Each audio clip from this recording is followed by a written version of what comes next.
Jaya satsanga deho he amare bose Śrī Caitanya ashe. Jaya satsanga deho he amare bose Śrī Caitanya ashe. Ekaki amar nahi bhai bolo Harinama Sankirtane. Ekaki amara nahi bhaya bolo Harinama Sankirtane. Tumi kripa kore Shadabindu diya deho Krishna nama jane. Tumi kripa kore Shadabindu diya deho Krishna nama jane. Tumi kripa kore Shadabindu diya deho Krishna nama jane. Tumi kripa kore Shadabindu diya deho Krishna nama jane. Krishna se tomar Krishna dite paro Tumhara shakti ache. Krishna se tomara Krishna dite paro Tumhara shakti ache. Ami to kanga Krishna Krishna bole dai dava pache pache. Ami to kanga Krishna bole Vaisṇava pache pache. Oh hey Vaiṣṇava Thakur Goyara Sagara Idase Koruna Kori. Oh hey Vaiṣṇava Thakur Goyara Sagara Idase Koruna Kori. Oh hey Vaiṣṇava Thakur Goyara Sagara Idase Koruna Kori.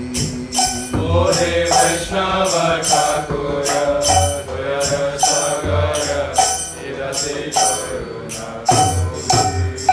Jaya Vaiṣṇava Thakur Vaiṣṇava Thakur Vaiṣṇava Thakur Jaya Vaiṣṇava Thakur. Jaya Vaiṣṇava Thakur Vaiṣṇava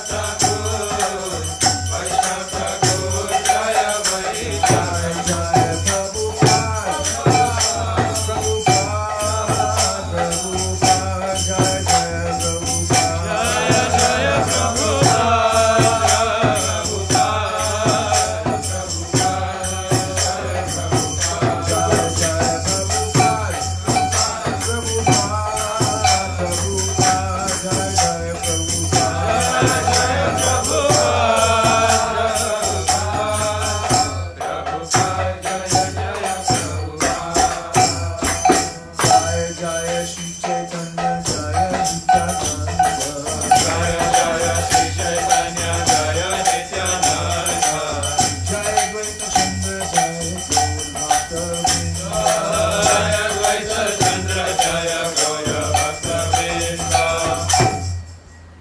Continue our reading of the Śrī Caitanya Charitamrita in the manner of the Madhya Lila, the middle pastimes of Lord Śrī Caitanya Mahāprabhu. And we're taking up where we left off yesterday because the sun went down and everyone fell asleep. But we got back up again and we're ready to resume our hearing. So we heard the most excellent class this morning from Mahendra Prabhu.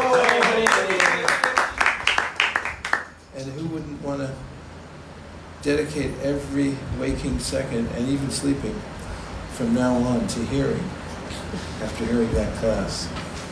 Thank you very much for being who you are, a stalwart, and giving such beautiful classes. Hare Krishna. And thanks to everyone who's joined us in the Antar or the Paya Lok. And what is this day? This is 7th day? 7th, yes. This is day number 7. So we're going to have to really lean in. Yes. We may even have to have some morning sessions. We're going to have our brightest minds count up the pages and look at the days, minus one day I have to go to Vrindavan in the morning to give class and attend the ICC. That one we're going to miss. That morning we'll get the afternoon. And one morning there's a yajna, as some people say. And so take away those 2 mornings. You'll figure it out, okay? How many pages left, how many days we have to go, average number of pages we're doing per day, and we may have to substitute some morning sessions. It's about to get real. Ja. Only one person said ja. Everyone outside is going, what are you talking about? Okay. Taking up with folded hands and bowed heads at the Madhya Lila, chapter 8, text number 139. Everyone ready? Yes. Yes. Outside, you all ready? Hari Hari. The very name Krishna means that he attracts even Cupid. He is therefore attractive to everyone, male and female, moving and inert living entities. Indeed, Krishna is known as the all-attractive one. Purport: just as there are many orbs in the material world called stars or planets, in the spiritual world there are many spiritual planets called Vaikuntha Lokas. The spiritual universe, however, is situated far, far away from the cluster of material universes. Material scientists cannot even estimate the number of planets and stars within this universe. They are also incapable of traveling to other stars by spaceship. According to the Bhagavad Gita 8:20, there is also a spiritual world. Parastasmattu bhavonyo yakto vrata sanatanaha yatsat sarveshu bhuteshu nashatsu navinashiti. Yet there is another unmanifested nature, which is eternal and is transcendental to this manifested and unmanifested matter. It is supreme and is never annihilated. When all in this world is annihilated, that part remains as it is. Thus, there is another nature which is superior to material nature. The word bhava or svabhava refers to nature. The spiritual nature is eternal, and even when all the material universes are destroyed, the planets in the spiritual world abide. They remain exactly as the spirit soul remains even after the annihilation of the material body. That spiritual world is called the aprakrita, anti-material world. In this transcendental spiritual world or universe, the highest planetary system is known as Govardhan. That is the abode of Lord Krishna himself, who is also all spiritual. Krishna is known there as the Aprakrita Madan. The name Madan refers to Cupid, but Krishna is the spiritual Madan. His body is not material like the body of Cupid in this material universe. Krishna's body is all spiritual, Sat Chit Ananda Vigraha. Therefore he is called Aprakrita Madan. He is also known as Manmat Madan, which means that he is attracted even to Cupid. Sometimes Krishna's activities and attractive features are misinterpreted by gross materialists to accuse him of being immoral because he danced with the gopis. But such an accusation results from not knowing that Krishna is beyond this material world.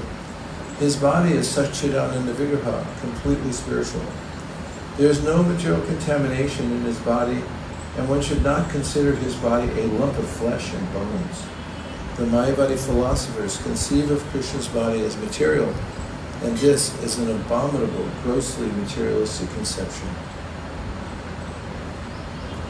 Just as Krishna is completely spiritual, the gopis are also spiritual, and this is confirmed in the Brahma Samhita 537. Ananda chinmaya rasa pratibhavitavis tavyega eva nijarupataya kalavi Goloka eva nivasatya kilakma bhuto Govindamadi purusham brahmachari. I worship Govinda, the primeval Lord. He resides in his own realm, Goloka, with Radha, who resembles his own spiritual figure and who embodies the ecstatic potency, Lavini. Their companions are her confidants, who embody extensions of her bodily form, and who are imbued and permeated with ever blissful spiritual rasa. The gopis are also of the same spiritual quality, Nija Rupataya, because they are expansions of Krishna's pleasure potency. Neither Krishna nor the gopis have anything to do with lumps of matter or the material conception. In the material world, the living entity is encaged within a material body, and due to ignorance, he thinks that he is the body.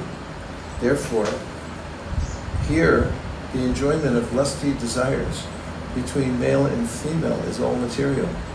One cannot compare the lusty desires of a materialistic man to the transcendental lusty desires of Krishna. Unless one is advanced in spiritual science, he cannot understand the lusty desires between Krishna and the gopis. In the Chaitanya Charitamrita, the lusty desires of the gopis is compared to gold. The lusty desires of a materialistic man, on the other hand, are compared to iron. At no stage can iron and gold be equated. The living entities, moving and non-moving, are part and parcel of Krishna. Therefore, they originally have the same kind of lusty desires as his. But when this lusty desire is expressed through matter, it is abominable. When a living entity is spiritually advanced and liberated from material bondage, he can understand Krishna in truth. As stated in Bhagavad Gita, Janma karma chale divyam evam yogeti tatvata Tekva deham punarjanma naiti mameti sarjuna. One who knows the transcendental nature of my appearance and activities does not, upon leaving the body, take his birth again in this material world, but attains my eternal abode, O Arjuna. When one can understand the body of Krishna as well as the Lord's lusty desires, one is immediately liberated. A conditioned soul engaged within the material body cannot understand Krishna. As stated in the Bhagavad Gita 7.3, Manushanam sahasreshu kashid yatati siddhaye yatatamapi siddhanam kashchimma eti tapataha. Out of many thousands among men, one may endeavor for perfection, and of those who have achieved perfection, hardly one knows me in truth. The word siddhaye indicates liberation.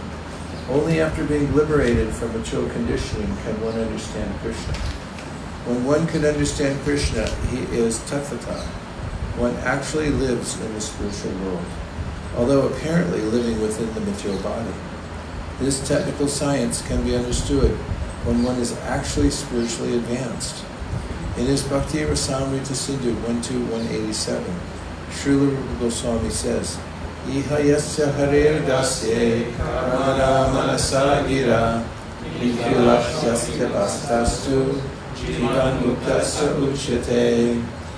When a person is in this material world, desires only to serve Krishna with love and devotion, he is liberated, even though functioning within this material world.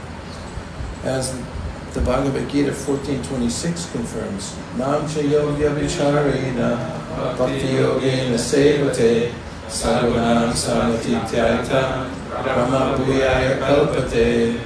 One who engages in full devotional service, unfailing in all circumstances, at once transcends the modes of material nature and thus comes to the level of Brahman. Simply by engaging in the loving service of the Lord, one can attain liberation. As stated in the Bhagavad Gita 1854, Brahma Bhuta Prasanatma Ashrochatina Kaishiti. A person who is highly advanced in spiritual knowledge and who has attained the Brahma Bhuta stage neither laments nor hankers for anything material. That is the stage of spiritual realization. Srila Bhaktivinoda Thakur considers the Brahma Bhuta stage in two divisions, Swarup-gata and Vastu-gata. One who has understood Krishna in truth, but is still maintaining some material connection is known to be situated in his Swarup, his original. One who has understood Krishna in truth, but is still maintaining some material connection, is known to be situated in his Swarup, his original consciousness. When that original consciousness is completely spiritual, it is called Krishna consciousness. One who lives in such consciousness is actually living in Vrindavan. He may live anywhere, material location doesn't matter. When, by the grace of Krishna, one thus advances, he becomes completely uncontaminated by the material body and mind, and at that time factually lives in Vrindavan. That stage is called Vastu-gata. One should execute his spiritual activities in the Swarup-gata stage of consciousness. He should also chant the Chinmayi Gayatri, the spiritual mantras Om Namo Bhagavate Vasudevaya, Kṛṣṇa Govardhan, and Kṛṣṇa Himself, etc., etc. These are all Kama Gayatri or Kama Bij mantras. One should be initiated by a bona fide spiritual master and worship Krishna with these transcendental mantras. As explained by Krishnadas Kaviraj Goswami in the previous verse and the current verse, Vrindavane Apakrita Navina Mandan, Kama Gayatri Kama Vijay Yar Vipassana, Purusha Yoshit Kipa Stavara Jangama, Sarva Chitta Karshaka Saksha Manmat Madan. A person who is properly purified and initiated by the spiritual master worships the Supreme Personality of Godhead Krishna by chanting this mantra, the Kama Gayatri, with the Kama Bija. As the Bhagavad Gita 1865 confirms, one should engage in transcendental worship in order to be fit for being attracted by Krishna, the all-attractive. Manmana bhavamad bhakto vajajimam namaskuru mani vaishasi sakyante patijane priyosine. Always think of me and become my devotee. Worship me and offer your homage unto me. Thus you'll come to me without fail. I promise you this because you are my very dear friend. Since every living entity is part and parcel of Krishna, Krishna is naturally attractive. Due to the material covering, one's attraction for Krishna is checked. One is not usually attracted by Krishna in the material world, but as soon as one is liberated from material conditioning, he is naturally attracted. Therefore, it is said in this verse, Sarva Chitta Karshaka. Everyone is naturally attracted to Krishna. This attraction is within everyone's heart, and when the heart is cleansed, that attraction is manifested. Cheto Darpana Marjanam Bhava Mahadavagni Nivapana. Text 140. When Krishna left the Rasa Leela dance, the gopis became very morose, and when they were grieving, Krishna reappeared dressed in yellow garments, wearing a flower garland and smiling. He was attractive even to Cupid. In this way, Krishna appeared among the gopis. This verse is from Śrīmad Bhagavatam 10:32-2. 141. Each and every devotee has a certain type of transcendental mellow in relation to Krishna. But in all transcendental relationships, the devotee is the worshipper, Ashraya, and Krishna is the object of worship, Vishaya. Akila Rasamrita Murti, Prashmin Rana Ruchi Ruda Tarakapali, Kalita Shama Lavito, Radha Prayam Vibhura Jayati. Let Krishna, the Supreme Personality of Godhead, be glorified. By virtue of his expanding attractive features, he He subjugated the gopis named Taraka and Pali, and absorbed the minds of Shyama and Lalita. He is the most attractive lover of Srimati Radharani, and is a reservoir of pleasure for devotees in all transcendental mellows. Purport: everyone has a particular transcendental mellow by which he loves and serves Krishna. Krishna is the most attractive feature for every kind of devotee. He is therefore called Akila Rasamrita Murti, the transcendental form of attraction for all kinds of devotees. Whether the devotee be in the Shanta Ras, Dasya Ras, Sakhya Ras, Vatsalya Ras, or Madhurya Ras. This is the opening verse of the Bhakti Rasamrita Sindhu by Śrīla Rūpa Goswami. 143. Krishna is all attractive for devotees in all mellows because he is the personification of the conjugal mellow. Krishna is attractive not only for the devotees, but to himself as well. Vishveshvam anuranjanena janayam anandam indivara Shri Shamalakomale Upanaya Ange Anam Gotsavam Swachandam Braja Sundari Virabhita Pratyangamalingita Shringara Sakhi Murti Manivamada Muddo Hari Kritati.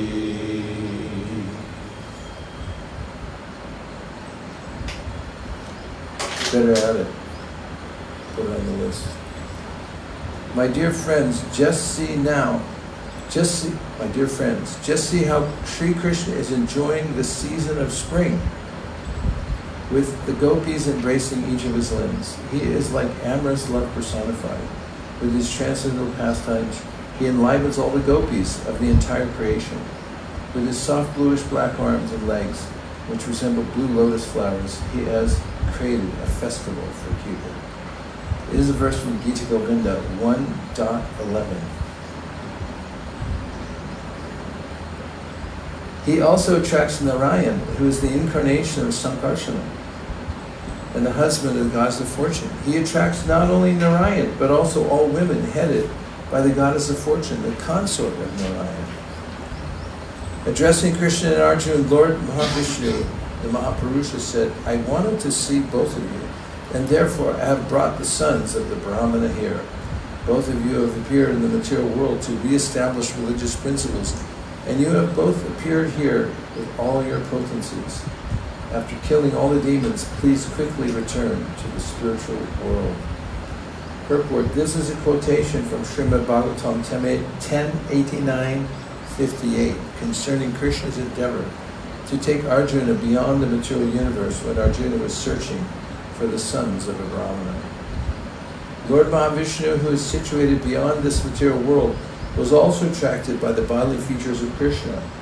Mahavishnu had actually stolen the son of the Brahmana in Dwarka so that Krishna and Arjuna would come visit him. This verse is quoted to show that Krishna is so attractive that he attracts Mahavishnu. O Lord, we do not know how the serpent Kaliya attained such an opportunity to be touched by the dust of your lotus feet. For this end, the goddess of fortune performed austerities for centuries, giving up all other desires and observing austere vows.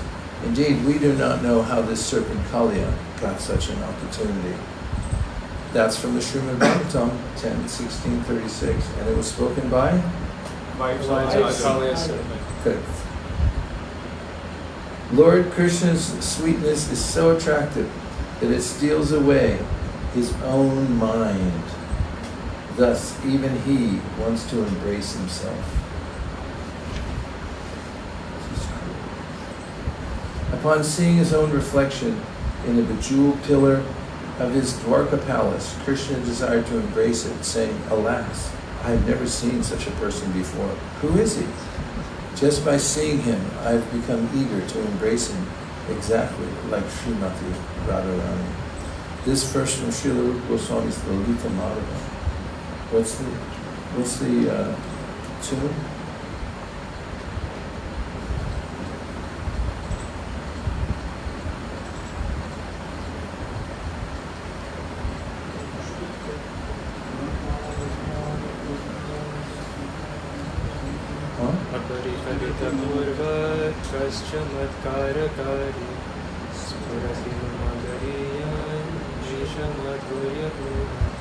Okay.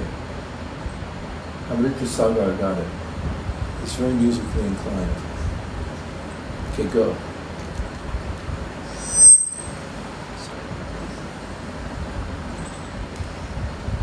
Aparikalita purva kascha madkarakari spurati.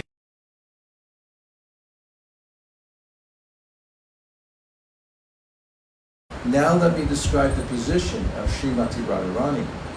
Krishna has unlimited potencies which can be divided into three main parts.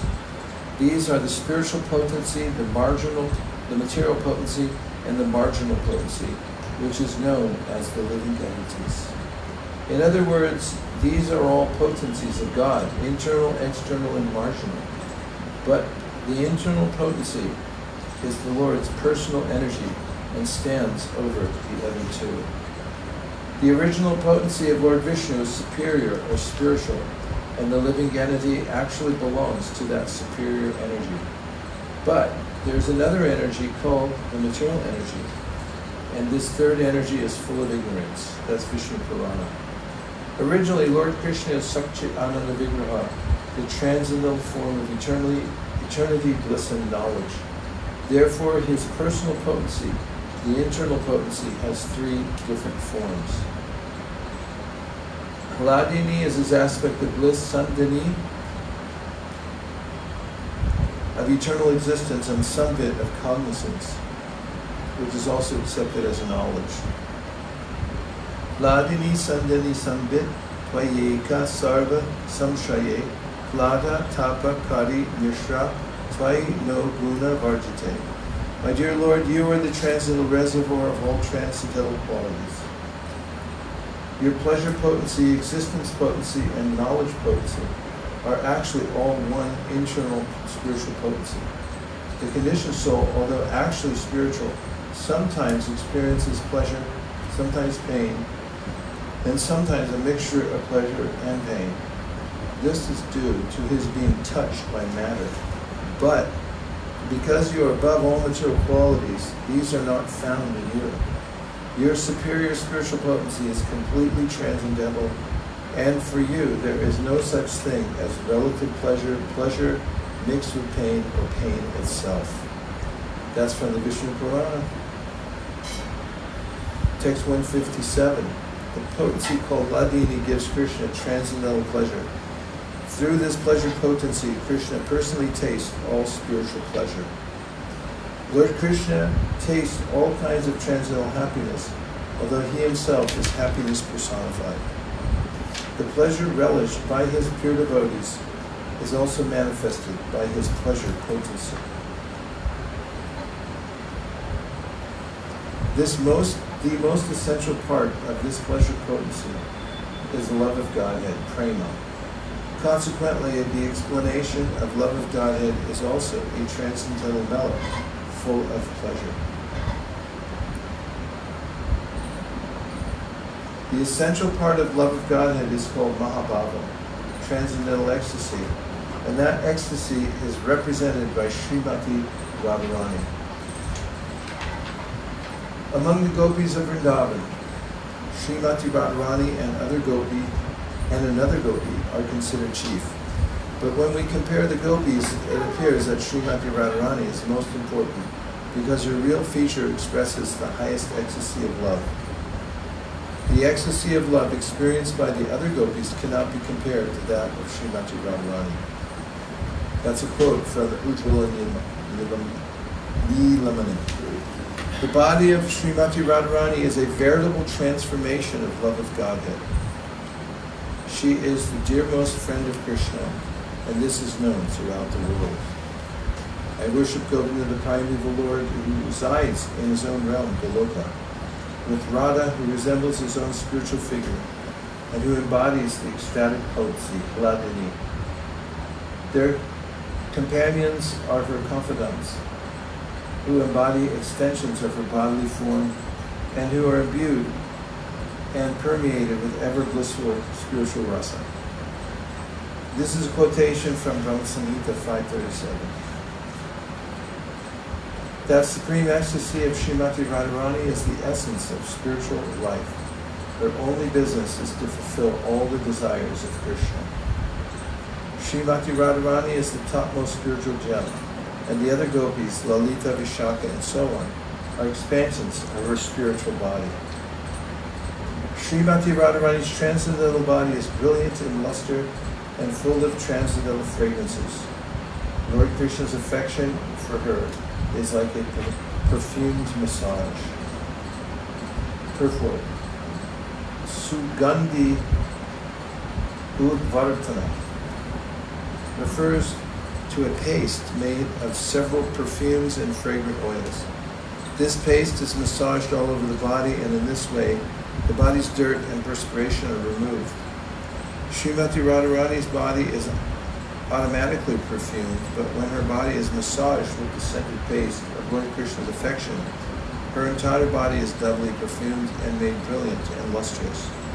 This is the beginning of Krishnadas Kaviraj Goswami's description of Srimati Radharani's transcendental body.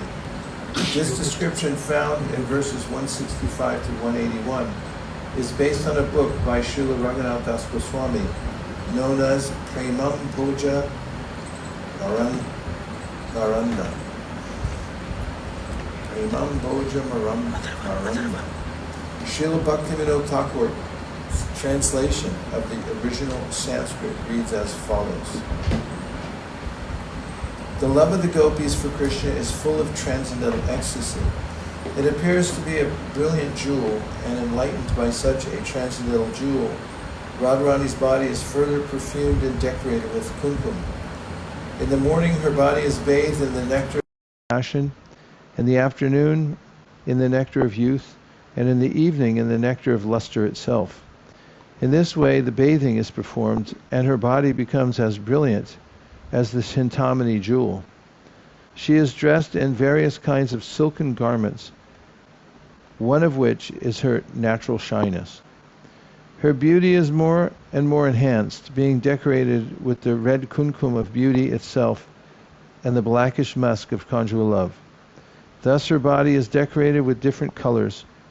Her ornaments embody the natural symptoms of ecstasy: trembling, tears, jubilation, stunning perspiration, faltering of the voice, bodily redness, madness, and dullness. In this way, her entire body is bedecked with these 9 different jewels. Over and above this, the beauty of her body is enhanced by her transcendental qualities, which constitute the flower garland hanging on her body.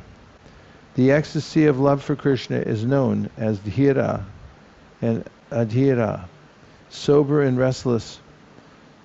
Such ecstasy constitutes the covering of Srimati Radharani's body, and it is adorned by camphor.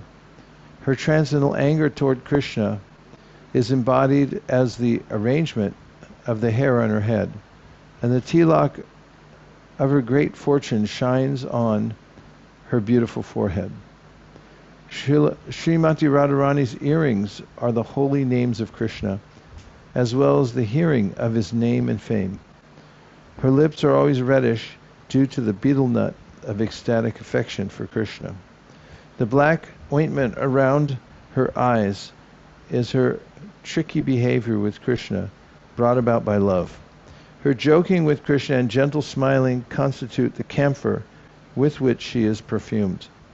She sleeps in her room with the aroma of pride, and when she lies down in her bed, the transcendental variety of her loving ecstasies is like a jeweled locket in the midst of her necklace of separation. Her transcendental breasts are covered by her sari in the form of affection and anger toward Krishna. She has a stringed instrument known as Kachapi Veena, which is the fame and fortune that actually dries up the faces and breasts of the other gopis.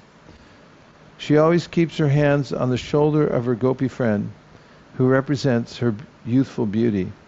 And although she is highly qualified with so many spiritual assets, she is nonetheless affected by the Cupid known as Krishna.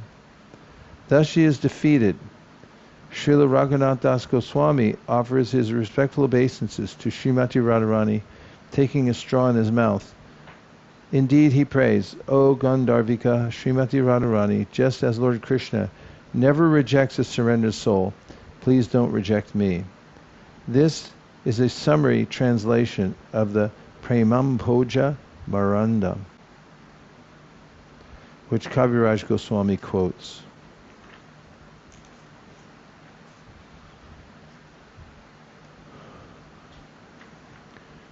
(167) Srimati Radharani takes her first bath in the shower of nectar of compassion, of the nectar of compassion, and she takes her second bath in the nectar of youth. Purport: Srimati Radharani first smears her body with the paste of affection for Krishna. She then takes her bath in the water of mercy. After passing the Pauganda age from 5 to 10 years, Srimati Radharani first appears as mercy.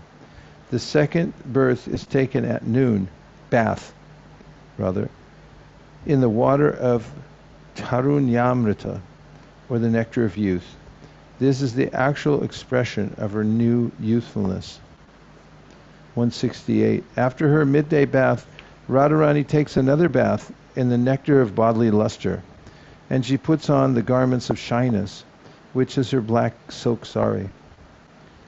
Purport: over and above the other baths, the bath taken in the afternoon is taken in the nectar of full beauty. This nectar represents the personal qualities of beauty and luster. Thus, there are 3 baths in different kinds of water. Radharani then puts on 2 garments, a lower and an upper garment. The upper garment is pinkish and is her affection and attraction for Krishna, and the lower garment, a blackish silk sari, is her shyness. Srimati Radharani's affection for Krishna is her upper garment, which is pinkish in color. She then covers her breasts with another garment composed of affection and anger toward Krishna. Srimati Radharani's personal beauty is the reddish powder known as kumkum. Her affection for her associates is sandalwood pulp, and the sweetness of her smile is camphor. All these combined together are smeared over her body. Conjugal love for Krishna is an abundance of musk, and with that musk her whole body is decorated. Craftiness and covered anger constitute the arrangement of her hair. The quality of anger due to jealousy is the silk garment covering her body. Her attachment for Krishna is the reddish color of betel nuts on her brilliant lips. Her double dealings in loving affairs constitute the black ointment around her eyes. The ornaments decorating her body are the blazing ecstasies of goodness and the constantly existing ecstasies headed by jubilation. All these ecstasies are the ornaments all over her body. Also ornamenting her body are the 20 kinds of ecstatic symptoms, beginning with Kila Kinchita. Her transcendental qualities constitute the flower garland hanging in fullness over her body. Purport: the 20 different moods headed by Kila Kinchita are described as follows. First, in connection with the body, there are bhava, ecstasy, hava, gestures, and hela, negligence. In relation with the self, there is shobha, beauty, kanti, luster, dipti, brilliance, madhurya, sweetness, pragalabhata, impudence, audarya, magnanimity, and dharya, patience. And in relation to nature, there are lila, pastimes, vilas, enjoyment, vichitti, breaking off, and vibhrama, puzzlement. There are no English equivalents for the words kila kinchita, Tayita, and Kutamita. Srimati Radharani's flower garland consists of her qualities, and it's divided into mental, verbal, and bodily parts. Her attitude of forgiveness and mercy is all mental. Her talks, which are very pleasing to the ear, are verbal. The bodily qualities are age, beauty, luster, and grace. The tilak of good fortune is on her forehead, on her beautiful broad forehead. Her various loving affairs are a gem, and her heart is the locket. Srimati Radharani's gopi friends are her mental activities, which are concentrated on the pastimes of Sri Krishna. She keeps her hand on the shoulder of a friend who represents youth. Purport: Radharani's 8 companions, Ashtasaki, are different varieties of pleasure connected with the pastimes of Krishna. Following those pastimes of Sri Krishna are other activities, which are represented by the assistance of the gopis. Srimati Radharani's bedstead is pride itself, and it is situated in the abode of her bodily aroma. She is always seated there thinking of Krishna's association. Srimati Radharani's earrings are the name, fame, and qualities of Lord Krishna. The glories of Lord Krishna's name, fame, and qualities are always inundating her speech. Srimati Radharani induces Krishna to drink the honey of the conjugal relationship. She is therefore engaged in satisfying all the lusty desires of Krishna. Srimati Radharani is the mind filled with valuable jewels of love for Krishna. Her transcendental body is complete with unparalleled spiritual qualities. Next is from Sri Govinda Lilamrita. If one asks about the origin of love of Krishna, the answer is that the origin is in Srimati Radharani alone. Who is the most dear friend of Krishna? The answer again is Srimati Radharani alone. No one else. Srimati Radharani's hair is very curly. Her 2 eyes are always moving to and fro, and her breasts are firm.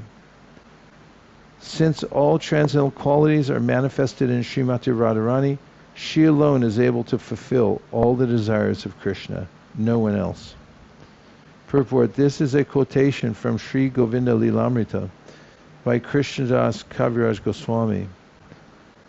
It is a verse in the form of questions and answers describing the glories of Srimati Radharani. Even Satyabhama, one of the queens of Sri Krishna, desires the fortunate position and exalted qualities of Srimati Radharani. All the gopis learn the art of dressing from Srimati Radharani, and even the goddess of fortune Lakshmi and the wife of Lord Shiva, Parvati, desire her beauty and qualities. Indeed, Arundhati, the celebrated chaste wife of Vasishtha, also wants to imitate the chastity and religious principles of Srimati Radharani. Even Lord Krishna himself cannot reach the limit of the transcendental qualities of Srimati Radharani. How then can an insignificant living entity count them? Lord Śrī Caitanya Mahāprabhu replied, "Now I have come to understand the truth of the loving affairs between Radha and Krishna. Nonetheless, I still want to hear how both of them gloriously enjoy such love." And there we'll take a few reflections or questions. Yes, Mukaravind. Maharaj, in one of the verse, the lust is described, and then Prabhupada purport, in the purport he says that, but like the living entity moving or non-being or part and parcel of Krishna, therefore they originally have the same kind of lusty desire as his, means Krishna. But when this lusty desire is expressed through matter, it is abominable. When the living entity is spiritually advanced and liberated from material bondage, he can understand Krishna in truth. So basically, that lusty desire is there in the living entity as well. It's just he's just expressing in a wrong way. So it's because sometimes some thoughts comes of lusty desire, It's not that it is something unnatural. It is there, but it's just we are expressing through the wrong way. That's what the... Well, it is unnatural. But the Adi Ras is the original impulse to love. We also call lusty desire in the spiritual world. When Mahavishnu glances at the material world, Ramamanasya Naviyogasthaya Saha, then there's a apparatus created when there's the neutral form of the material nature mixed with the glance of Mahavishnu and karma and three modes of material nature, then it starts to take form, and it's affected by the three modes in different ways. And the original desire, called the Adi Ras, loving affairs of Krishna in the spiritual world, takes shape in the material world in a perverted way. So the living entity's interaction with the material modes of nature, or he's affected by them, causes him to desire matter. And what gives the highest pleasure in the spiritual world then gets translated in the material world as misery. Hlada tapatraya. What's most pleasurable in the spiritual world becomes the source of misery in the material world. Hlada tapatraya. And so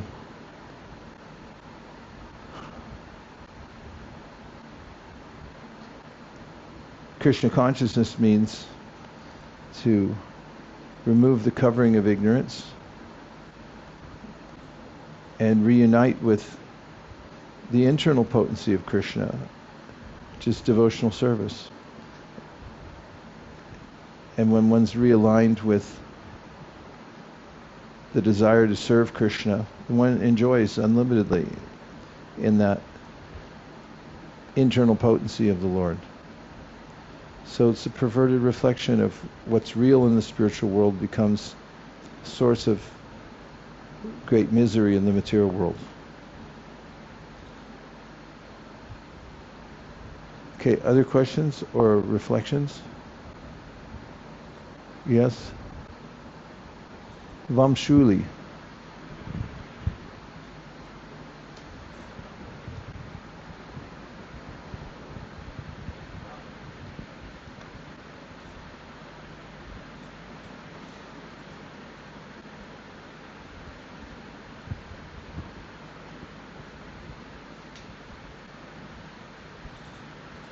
What happened to Vamshuli? They won't let him speak?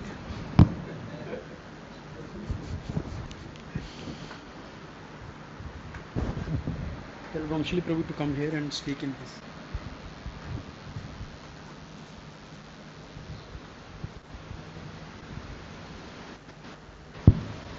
We're waiting for Vamshuli. He's just getting an upgraded mic, one that works. Hare Krishna Guru Maharaj.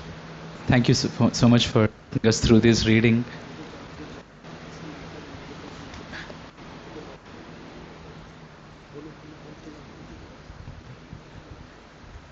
Hare Krishna Guru Maharaj. Thank you for taking us through this reading. I like the point that Srimati Radharani's earrings are the name and fame of Krishna. Uh-huh. So they're right next to the ears and she'll keep hearing them all the time. He said something. I don't know. These are... I'm just reading them. I have no comment on those points. They're beautiful and poetical, but I have no comment.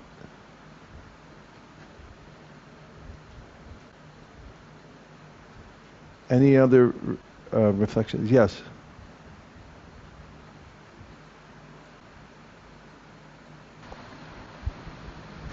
I was appreciating how Śrī Caitanya Mahāprabhu again here is so humble that he's not presenting it himself, but he's acting like he doesn't know, and he's glorifying Ramananda Roy by allowing him to present the entire philosophy step by step in such a beautiful way.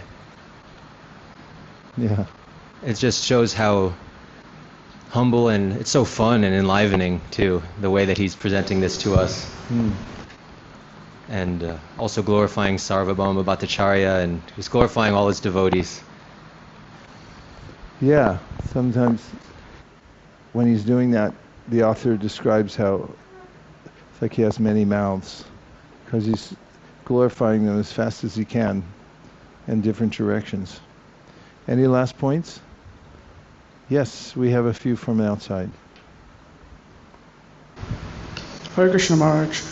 I've always wondered, so on text 176 it says, the tilak of good fortune is on her beautiful broad forehead.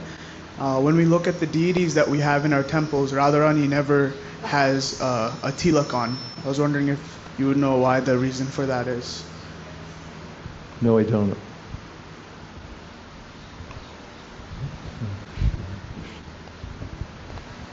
Anything else? Hare Krishna. Hare Krishna. In Govinda Lilamrita and Ujjvala Nilamani, you can read about the description of Srimati Radharani's tilak. It's called the Kama Yantra, and it contains of a dot of sandalwood paste and a dot of musk, and encircling with the red kumkum of lotus petals. Haribo. Hare Krishna. I was reflecting on the verse 8.141, where it says, each and every devotee has a certain type of transcendental mellow in relation to Krishna. And I was just reflecting also because in relation to today's class and yesterday's discussion on one doesn't need to rush into knowing what their nature is. And as you said, if someone tries to take someone else's service, then we're taking away service from Krishna. So we just, Mahindra Prabhu, this morning's class, you were saying we should just try to please Krishna and his devotees, and then everything will happen organically and naturally, because everyone has a unique relationship with Krishna. Thank you very much for that reflection. And I'm going to continue now. It's taking up at 187. Ramananda Rāya replied, Lord Krishna is Dhira Lalita, for he can always keep his girlfriends in a subjugated state. Thus his only business is enjoying sense gratification. Purport, we should always remember that Krishna's sense gratification is never to be compared to the sense gratification of the material world. As we have already explained, Krishna's sense gratification is just like gold. The perverted reflection of that sense gratification is found in the material world and is just like iron. The purport is that Krishna is not impersonal. He has all the desires that are manifest in the perverted reflections within this material world. However, the qualities are different. One is spiritual and the other material. Just as there is a difference between life and death, there is a difference between spiritual sense gratification and material sense gratification. A person who is very cunning and always youthful, expert in joking and without anxiety, and who can keep his girlfriends always subjugated, is called Dhira Lalita. That's from the Bhakti Rasamrita Sindhu.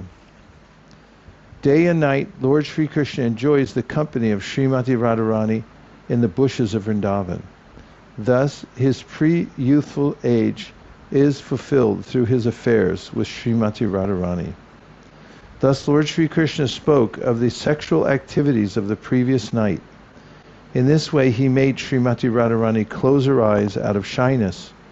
Taking this opportunity, Sri Krishna painted various types of dolphins on her breast. Thus, he became a very expert artist for all the gopis. During such pastimes, the Lord enjoyed the fulfillment of his youth. This is from Bhakti Rasamrita Sindhu. Śrī Caitanya Mahāprabhu said, this is all right, but please continue. At that time, Ramananda Rāya replied, I don't think my intelligence goes beyond this. Ramananda Roy then informed Śrī Caitanya Mahāprabhu that there was another topic known as Prema Vilas Vivarta.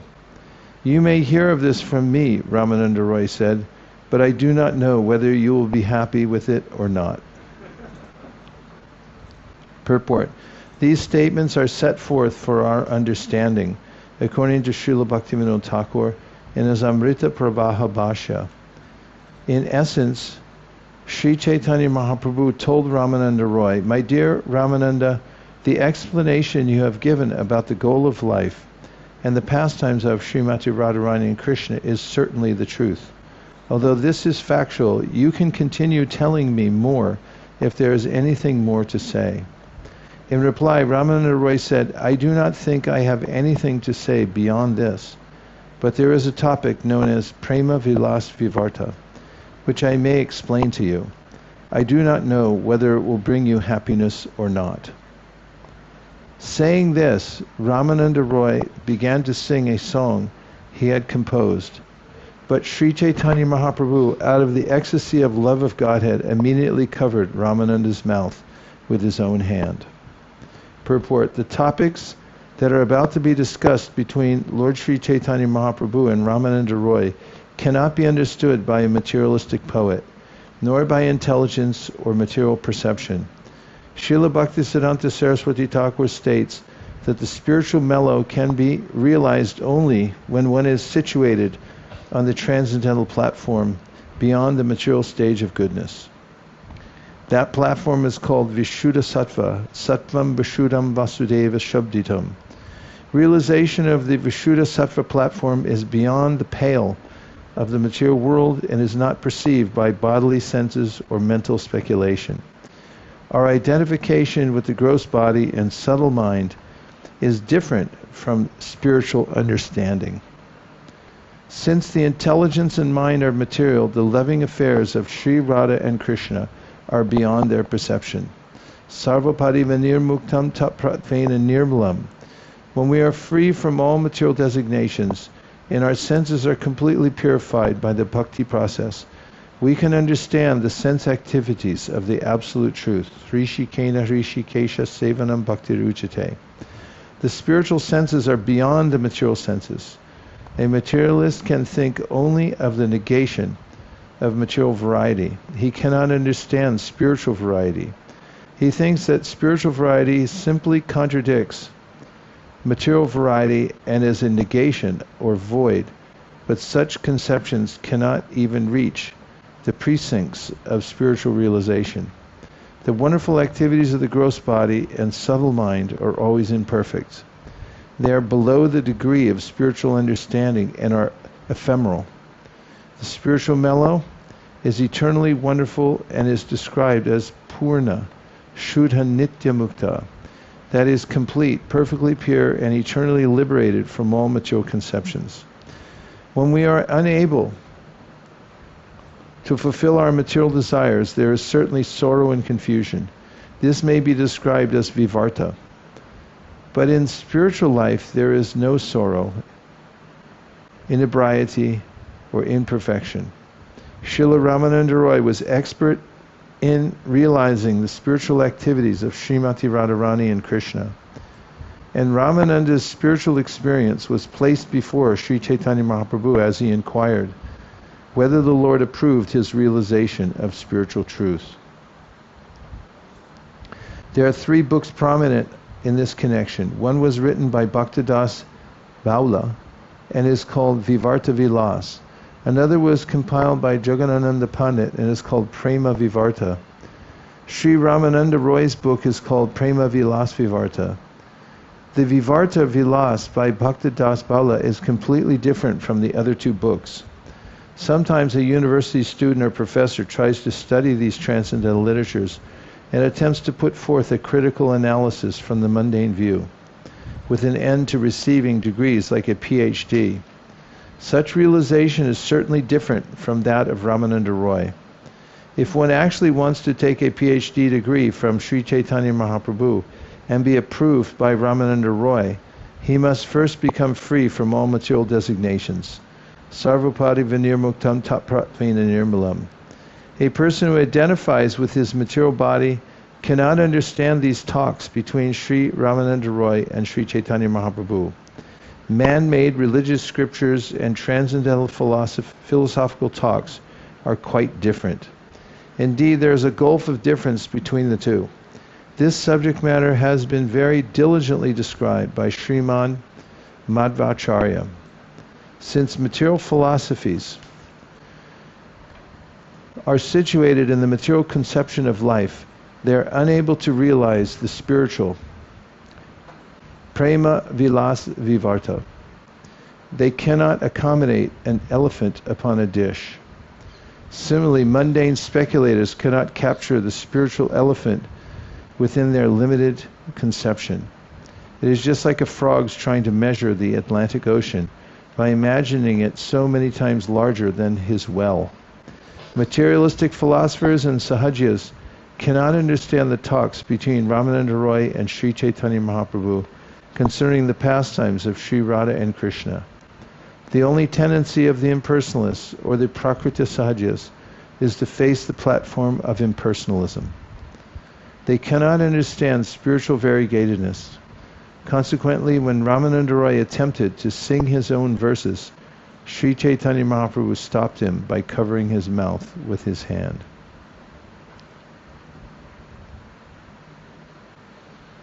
Text 194. Alas, before we met, there was an initial attachment between us, brought about by exchange of glances.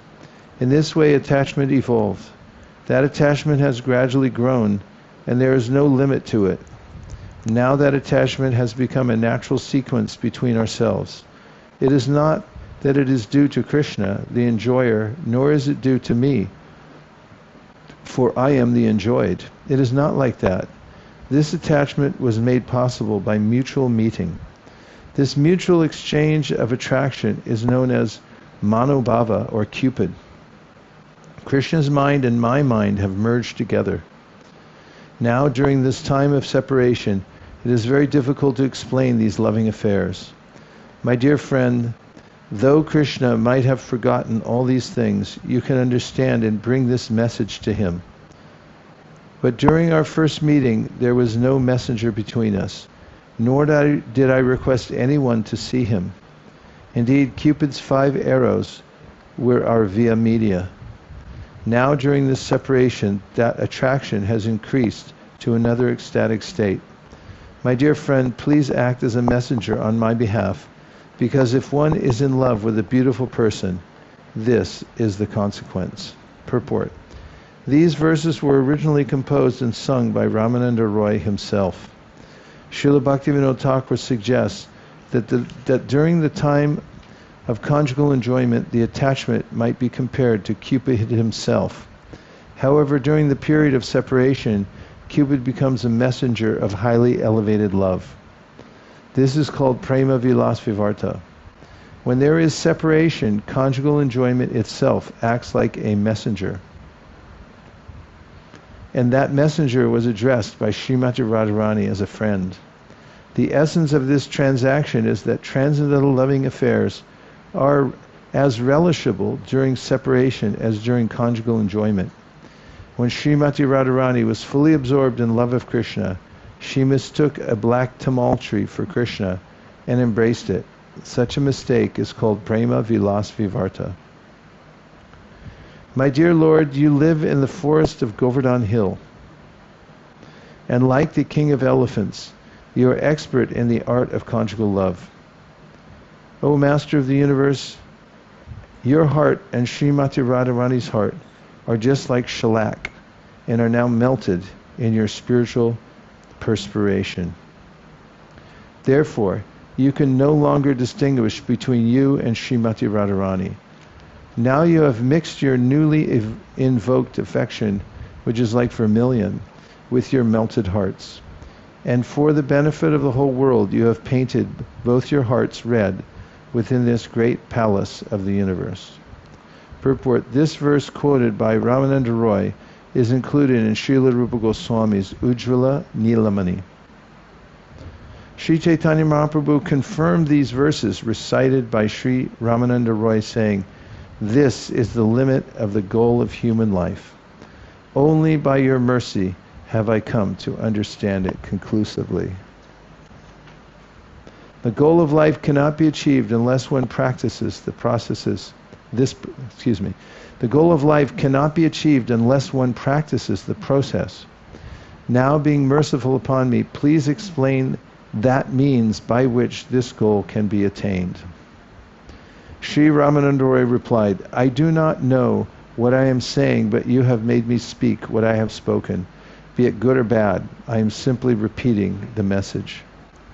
Within these three worlds, who is so undisturbed that he can remain steady as you manipulate your different energies? Actually, you are speaking through my mouth, and at the same time you are listening. This is very mysterious. Anyway, kindly hear the explanation of the process by which the goal can be attained. Purport. Srila Sanatana Goswami has advised us to hear about Krishna from a Vaiṣṇava. He has explicitly forbidden us to hear from an Vaiṣṇava.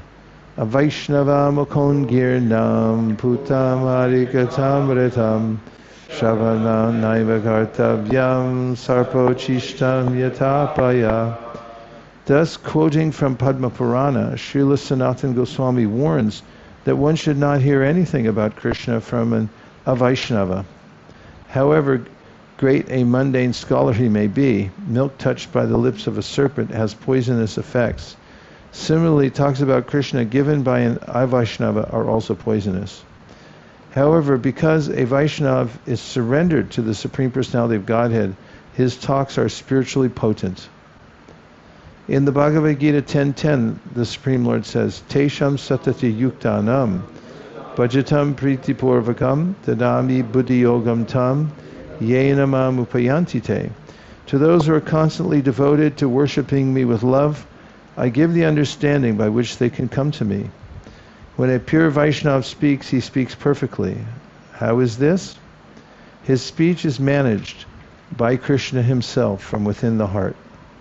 Śrīla Rāmānanda Rāya accepts this benediction from Śrī Caitanya Mahāprabhu. Therefore he admits that whatever he was speaking was not derived from his own intelligence. Rather, everything was coming from Śrī Caitanya Mahāprabhu. According to the Bhagavad Gita 15:15, Sarvasya chaham hridisa nivishto matak smitir jnanam apohanam cha vedaista sarver aham eva vedyo vedanta krid veda vedeva chaham. I am seated in everyone's heart, and from me come remembrance, knowledge, and forgetfulness. By all the Vedas I am to be known. Indeed, I am the compiler of the Vedanta, and I am the knower of the Vedas. All intelligence emanates from the Supreme Personality of Godhead, the Supersoul within the heart of everyone.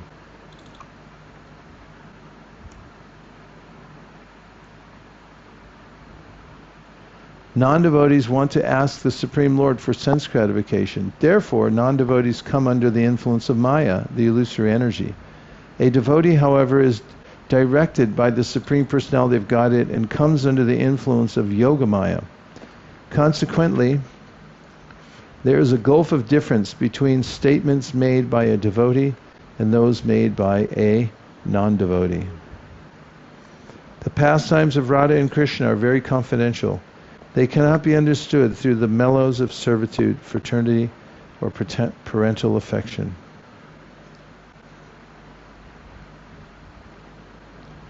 Actually, only the gopis have the right to appreciate these transcendental pastimes, and only from them can these pastimes be expanded. Without the gopis, these pastimes between Radha and Krishna cannot be nourished. Only by their cooperation are such pastimes broadcast. It is their business to taste the mellows. Without the help of the gopis, one cannot enter into these pastimes. Only one who worships the Lord in the ecstasy of the gopis, following in their footsteps, can engage in the service of Sri Sri Radha Krishna in the bushes of Vrindavan. Only then can one understand the conjugal love between Radha and Krishna. There is no other procedure for understanding. Purport.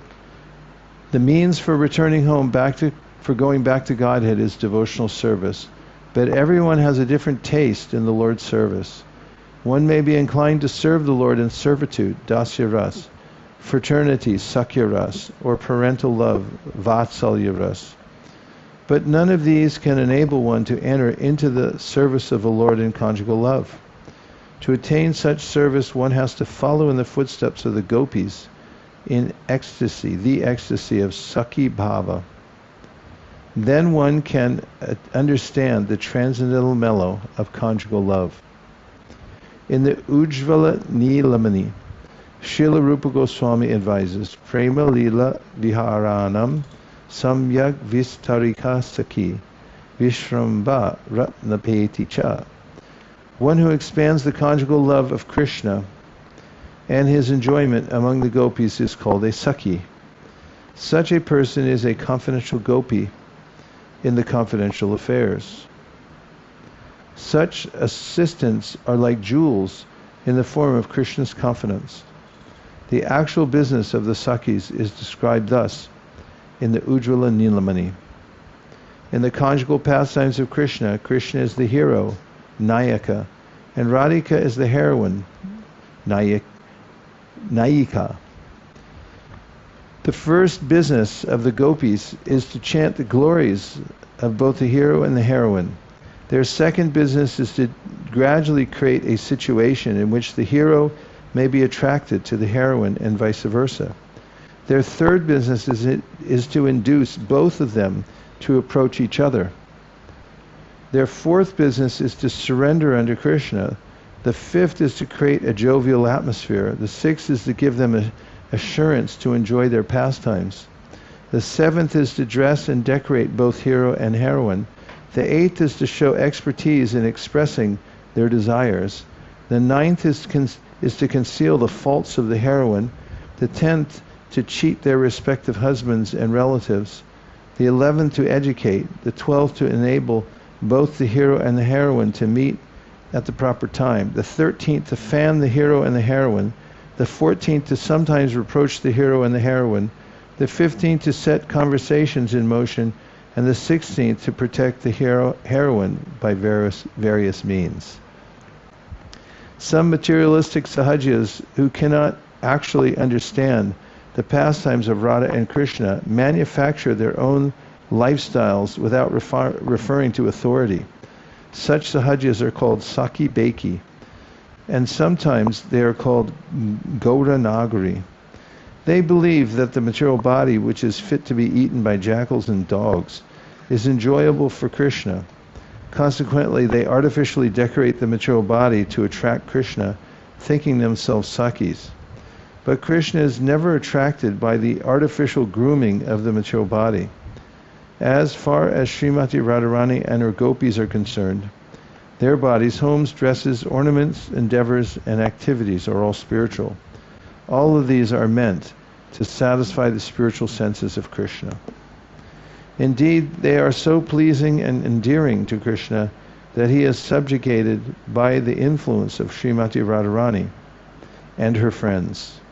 They have nothing to do with anything mundane within the 14 planetary systems of the universe.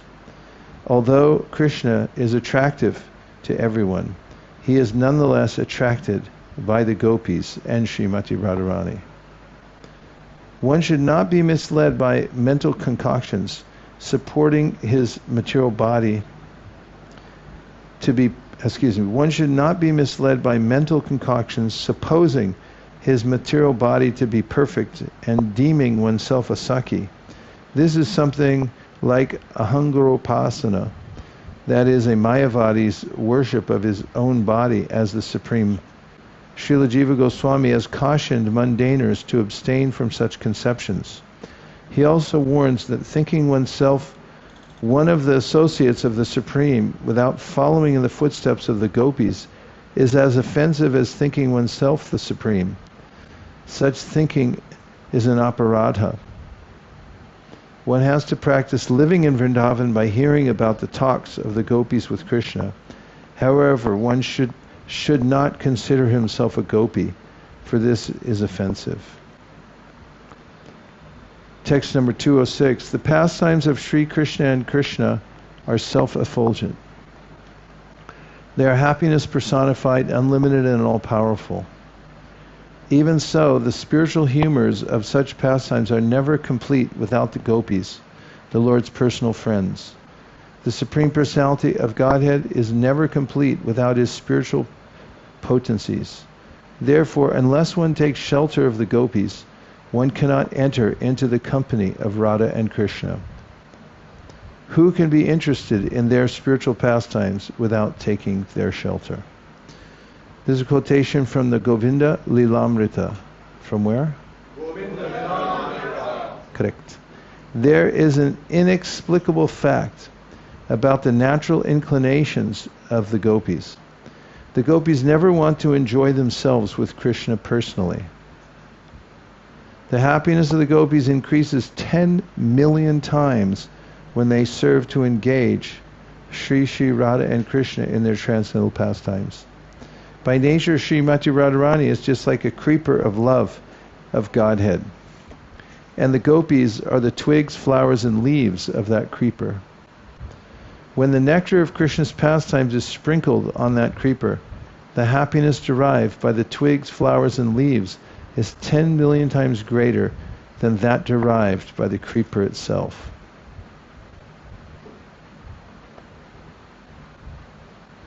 Purport. In his Amrita Pravaha Bhashya, Srila Bhaktivinoda Thakur states, Srimati Radharani is the creeper of love of Godhead, and the gopis are exactly like twigs, flowers, and leaves.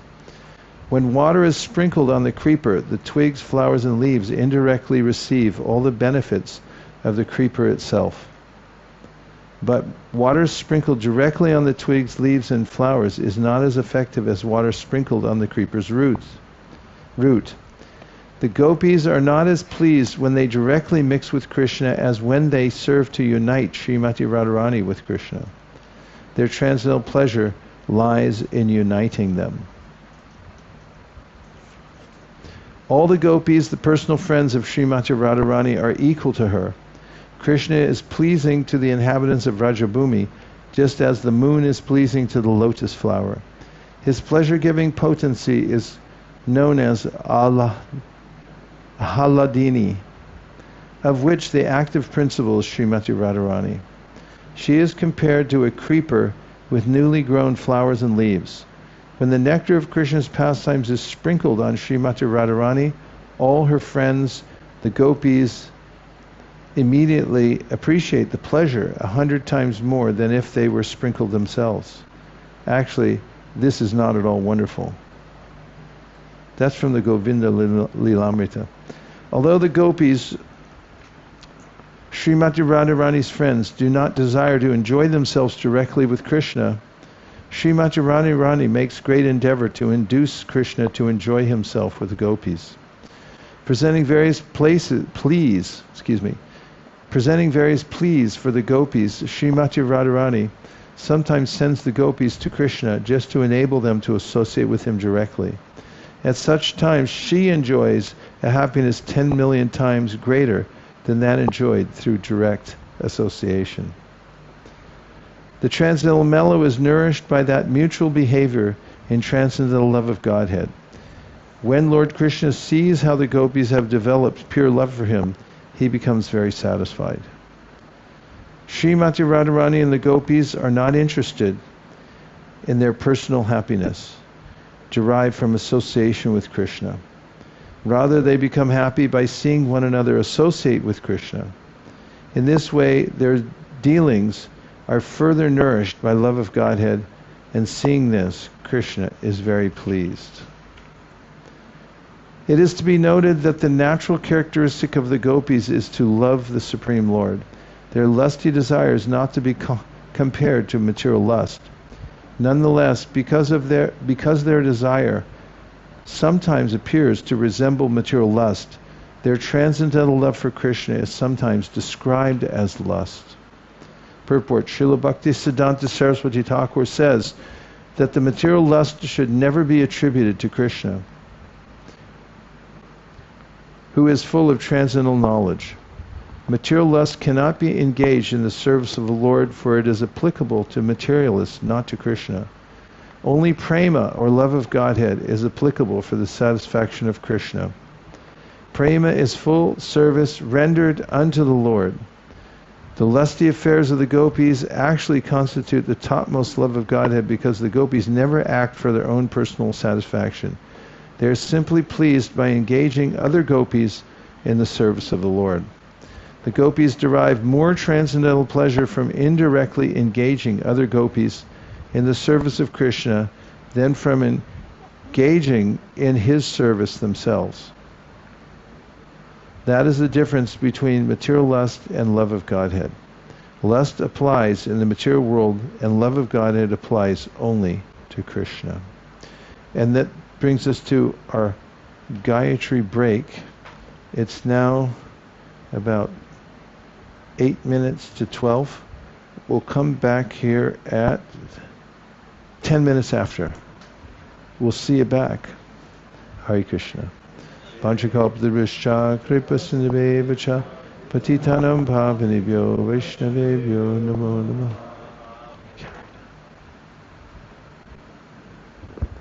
Can we get a count?